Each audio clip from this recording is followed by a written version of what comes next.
Welcome to science decoded. आज हम पढ़ेंगे बायोमोलिक्यूल का 6th पार्ट। ठीक है। तो पिछले पार्ट में हमने क्या क्या देखा था कि प्रोटीन क्या होता है और उसके दो फॉर्म्स देखे थे, एल और डी। ठीक है। तो प्रोटीन क्या कहा था हमने, it is a polymer of alpha amino acids. ठीक है। तो अभी प्रोटीन बनता कैसे वो देखते हैं। तो जो अमाइनो एसिड्स होते हैं जो मिलकर प्रोटीन बनाते हैं, उनके बीच में क्या होता है, पेप्टाइड बॉन्ड होता है। वो पेप्टाइड बॉन्ड कैसे बनता है वो देखते हैं। फॉर एग्जाम्पल, अगर हमने ग्लाइसिन लिया और एलेनिन लिया, ठीक है, और जब हम इन दोनों को साथ में हीट करेंगे तो वाटर, यहाँ से वाटर लॉस होगा, जिसकी वजह से हमारे पास एक CONH एक बॉन्ड बनेगा, उसी को हम क्या कहते हैं, पेप्टाइड बॉन्ड। ठीक है। तो हमारे जितने भी अमाइनो एसिड्स है उनके बीच में क्या होता है, पेप्टाइड बॉन्ड, जिसके वजह से हमें क्या मिलता है, प्रोटीन मिलता है। ठीक है। यहाँ पर हमने दो अमाइनो एसिड्स यूज किए, इसके लिए हम इसको क्या कहेंगे, डाइपेप्टाइड बॉन्ड। ठीक है। अगर तीन अमाइनो एसिड्स यूज करते हैं तो tripeptide bond and so on. तो अगर ऐसे ही हमने अगर 10 अमाइनो एसिड्स यूज किए तो हम उसको क्या कहते हैं, पॉलीपेप्टाइड। ठीक है।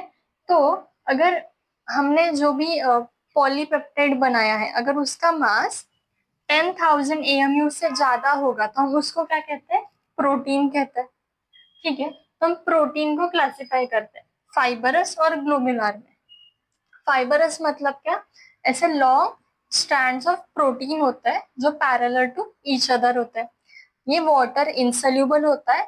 और इसका एग्जाम्पल क्या है, केराटिन। केराटिन कहाँ का मिलता है हमें, हेयर और सिल्क में।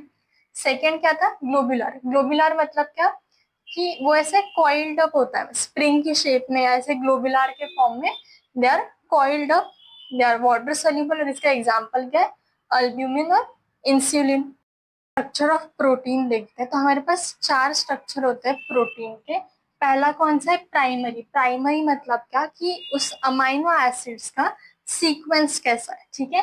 Linear sequence of amino acid link together by the peptide bond. ठीक है। तो प्राइमरी स्ट्रक्चर कुछ हमारा ऐसे दिखता है। सेकेंडरी स्ट्रक्चर मतलब क्या, कि ये जो प्राइमरी प्रोटीन है हमारा, अगर ये एक दूसरे के ऊपर स्टैक हो जाए और कुछ कॉम्प्लेक्स स्ट्रक्चर बना दे तो उसको हम क्या कहते हैं, सेकेंडरी। मतलब उनकी अरेंजमेंट कैसी। और नेचर में हमें प्रोटीन कैसे मिलते हैं, सेकेंडरी फॉर्म में ही मिलते हैं। ठीक है। इसके दो टाइप्स होते हैं, अल्फा हेलिक्स और बीटा प्लेटेड। अल्फा हेलिक्स मतलब कैसे, स्प्रिंग जैसा स्ट्रक्चर होता है, और इसका स्प्रिंग जैसा स्ट्रक्चर बनता कैसा है, हाइड्रोजन बॉन्ड से। ठीक है। और सेकेंड क्या होता है, बीटा प्लेटेड। बीटा प्लेटेड मतलब क्या, कर्टन्स में प्लेट्स पड़ते हैं ना, तो वैसे ही बीटा प्लेटेड होता है। इनमें भी क्या होता है, हाइड्रोजन बॉन्ड्स होते हैं। टर्शरी मतलब क्या, अगर ये सेकेंडरी प्रोटीन के अल्फा हेलिक्स और बीटा प्लेटेड अगर एक दूसरे के ऊपर कॉइल्ड अप हो जाए, ठीक है, तो कुछ ऐसा स्ट्रक्चर बनाएंगे, इसी को हम क्या कहते हैं, टर्शरी। तो जो सेकेंडरी और टर्शरी जो प्रोटीन है उनमें ऐसा स्ट्रक्चर क्यों बनता है, तो कुछ फोर्सेस हो गए, कुछ बॉन्ड फॉर्म हो रहे हो गए। ठीक है। तो बॉन्ड कौन से होते हैं, hydrogen bond, van der Waals forces of attraction, disulphide bond, या तो इलेक्ट्रोस्टैटिक फोर्स ऑफ अट्रैक्शन की वजह से सेकेंडरी और टर्शरी स्ट्रक्चर मिलता है। क्वाटरनरी मतलब क्या, कि फॉर एग्जांपल हमारे पास यहाँ पर चार प्रोटीन है। अब ये चार प्रोटीन, ठीक है, एक प्रोटीन को हम इसमें क्या कहते हैं, सब यूनिट।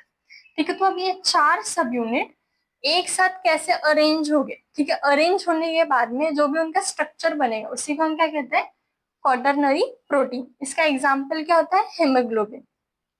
एंजाइम से स्टार्ट करते हैं। तो एंजाइम क्या होता है, it is a protein only. Specifically जो हमने स्ट्रक्चर ऑफ प्रोटीन्स देखे थे, जिसमें से जो टर्शरी प्रोटीन था, जो भी सारे एंजाइम्स है वो टर्शरी प्रोटीन ही होता है। ठीक है। तो अगर हमने एक रिएक्शन लिए, उसका ग्राफ प्लॉट किया, ठीक है, तो विदाउट एंजाइम उसकी जो एक्टिवेशन एनर्जी है ना, वो बहुत ज्यादा होती है। मतलब विदाउट एंजाइम रिएक्शन को होने में बहुत टाइम लगता है, वो इजीली हो नहीं पाती। बट वही अगर हम एंजाइम यूज कर ले तो उसकी एक्टिवेशन एनर्जी भी कम होती है और रिएक्शन जो है वो बहुत इजीली हो भी जाती है। ठीक है। तो जो भी एंजाइम होती है वो सबस्ट्रेट स्पेसिफिक होती है। फॉर एग्जाम्पल, अगर हमें माल्टोज को ब्रेक डाउन करना है तो हमें एंजाइम माल्टेज ही लगेगी। अगर हम उसके जगह इन्वर्टेज लेंगे तो रिएक्शन परफॉर्म नहीं होगी। मतलब वो कैसी होती है, सबस्ट्रेट स्पेसिफिक होती है।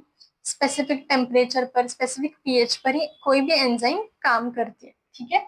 सेकेंड टॉपिक कौन सा है, विटामिन। विटामिन मतलब क्या, they are a vital amines जो हमारे बॉडी में बहुत इंपॉर्टेंट बायोलॉजिकल फंक्शंस करते हैं। तो बट वो हमारे बॉडी में सिंथेसाइज नहीं होते, इसके लिए हमें उन्हें रेगुलरली हमारे डाइट में इंक्लूड करना पड़ता है। इनमें दो टाइप्स होता है, वाटर सोल्यूबल और फैट सोल्यूबल। वाटर सोल्यूबल मतलब क्या, जो हमारी बॉडी में से एक्सक्रीट आउट हो जाते हैं थ्रू यूरिन, तो वो हमें रेगुलरली डाइट में रोज लेना पड़ता है, जैसे विटामिन बी और विटामिन सी। और फैट सोल्यूबल मतलब क्या, एक्सक्रीट आउट नहीं होता है, जिसका एग्जाम्पल क्या, vitamin A, D, E and के। ठीक है, अभी चार्ट स्क्रीन पर शो हो रहा है, वो एनसीईआरटी में का विटामिन का चार्ट है, जो बहुत इंपॉर्टेंट है क्योंकि कॉम्पिटिटिव एग्जाम्स में इसमें से क्वेश्चंस आते हैं कि कौन से डिसीज के मतलब कौन सी विटामिन की डिफिशियंसी की वजह से कौन सा डिसीज होता है। ठीक है, stay tuned for part 7 and for more such short revising videos please like and subscribe the channel.